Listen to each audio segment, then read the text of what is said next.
Hello Year 6, it's Miss Hall, as you can see. We're really missing you all, both myself and Mr K. And I really hope you're all doing okay at home with your families, and that you're managing to find things to fill your time and you're not too bored. Thanks so much to all of you who've completed loads of work on the Google Classroom. It's been really encouraging and really great to have your feedback and to mark your work and have some kind of communication with you, even though we're not seeing you at school every day.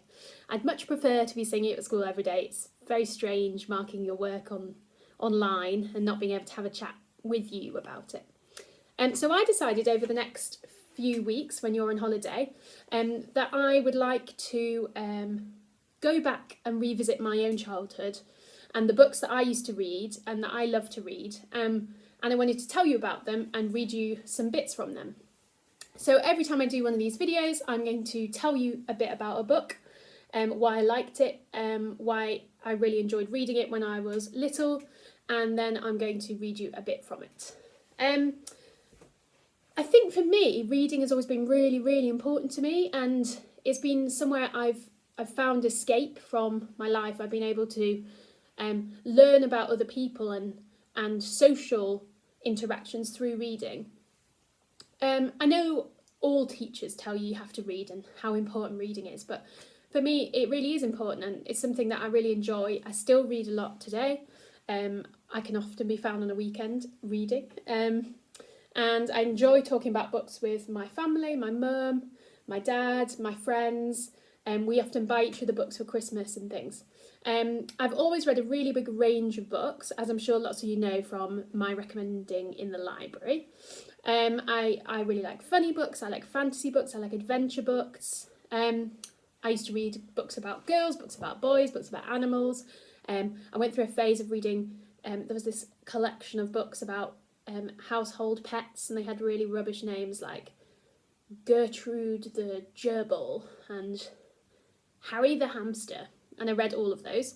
So I've read all sorts of books. I've read books that are hard to read and books that are really easy to read, even though I maybe should have been reading books that were hard to read. And my parents have always encouraged that. So when I was little, I used to read all the time. I used to go to the local library all the time. And my parents would allow me to choose whatever I wanted, basically, which was amazing. And I sometimes think when I'm encouraging you to read more challenging books that I need to ensure that you enjoy reading them as well, because that's part of what makes reading amazing. So the first book I wanted to talk about is Return to Groosham Grange. I appreciate it's backwards on the video because I'm recording this on the iPad.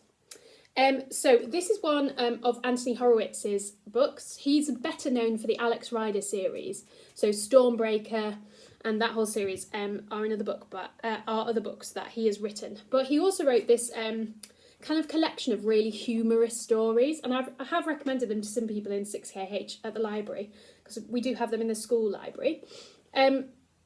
So there's Groosham Grange, there's Return to Groosham Grange, there's Granny, and there's a few others in this collection, and they really are very funny books. Anthony Horowitz has written a lot of books beyond the Alex Rider series that he's best known for, including some adult books actually. And he's also written some really good adaptations of Greek myths, so if you ever encounter those by Anthony Horowitz, they're really good as well. They're really gory and just really interesting. So this book is about a magical school, really, and it's about a child called David who goes to the school. It's just a really clever, funny book. They're always a bit obscure. There's like random stupid things that happen in the books, and it's not too long. The book's it's under 200 pages, the whole book, so they're quite accessible really, and I don't think the language is too hard, although there are a lot of puns, kind of silly British puns, which sometimes make it a bit challenging. So I am going to read you the first chapter, which is called Sports Day. Got my cup of tea here. So, it was sports day at Groosham Grange, the egg and spoon race, and the egg was winning. It was running on long, elegant legs, while the spoon struggled to keep up. In another corner of the field, the three-legged race had just been won for the second year running by a boy with 3 legs. While the parents' race had been cancelled when someone remembered that none of the parents had actually been invited. There had been one unfortunate incident during the afternoon. Gregor, the school porter, had been disqualified from javelin throwing. He had strolled across the pitch without looking, and although he hadn't actually entered the competition, one of the javelins had unfortunately entered him. Mrs. Windergass, the school matron, had taken him to the sick bay with 2 metres of aluminium jutting out of his shoulder. But it was only when he got there that she had discovered that he could not actually get through the door. Otherwise, everything had gone smoothly. The teacher's race had been won for the 3rd year running by Mr. Kilgraw, dressed in protective black clothing, and Mr. Greer. As one was a vampire and the other was a ghost, it was hardly surprising that the race always ended in a dead heat. At 4 o'clock, the high jump was followed by a high tea. Traditionally, it was served on the school battlements. If anyone had happened to see the 65 boys and girls gathered together along with their 7 teachers around the sandwiches and strawberries and cream, they might have thought that this was an ordinary sports day at an ordinary school. Even if the building itself did look a little like Frankenstein's castle. Looking closer, they might have been puzzled by the fact that everyone in the school was wearing, as well as their sports kit, an identical black ring. But it would only be if they happened to catch sight of Mr. Fitch and Mr. Teagle, the 2 heads of Groosham Grange, that they might begin to guess the truth.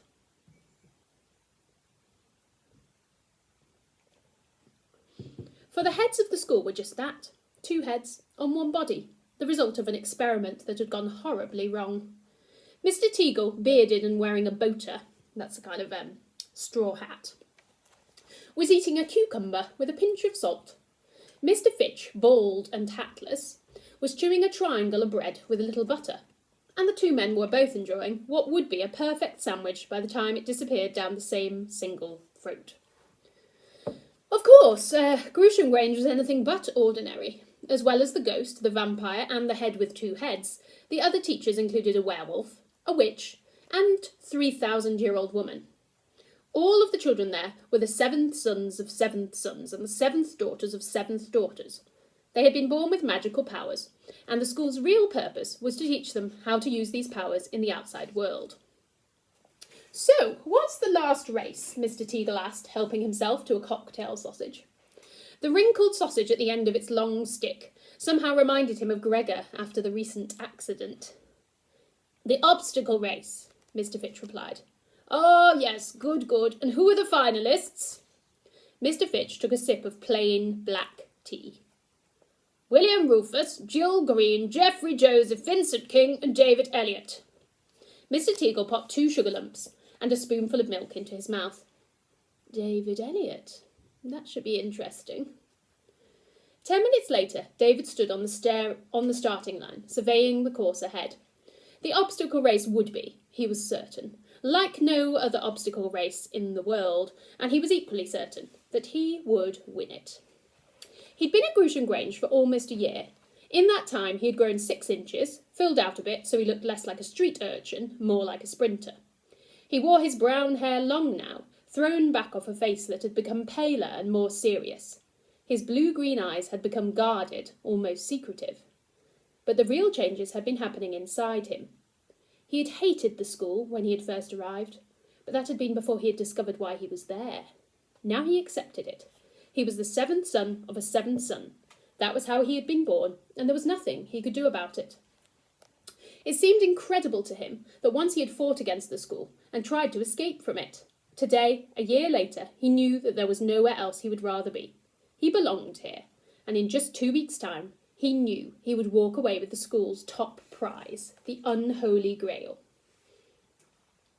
There was a movement beside him, and he turned to see a tall, fair-haired boy with square shoulders and a smiling, handsome face walking up to the starting line.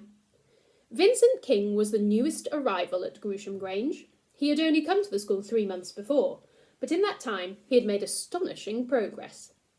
From the moment the school's secrets had been revealed to him and he had been awarded his black ring, he had surged ahead, And although David was well ahead in the school exams, there were some who said that Vincent could still catch up.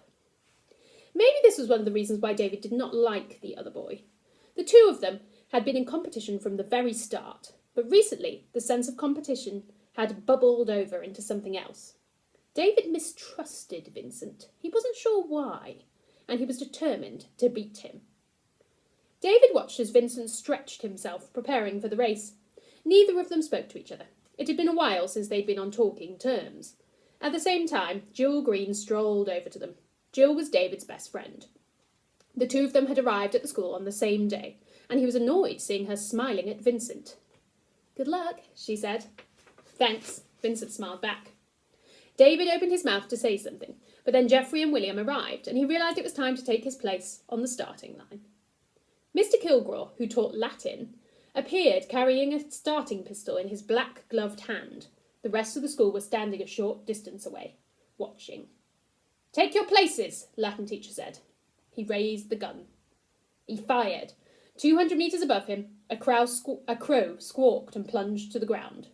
The race had begun. I'm going to finish that there. I really enjoyed this book as a child. It is funny. It would appeal to everyone, and particularly those people that like funny and humorous and kind of adventure books. Tune in next time for a different book. Thanks.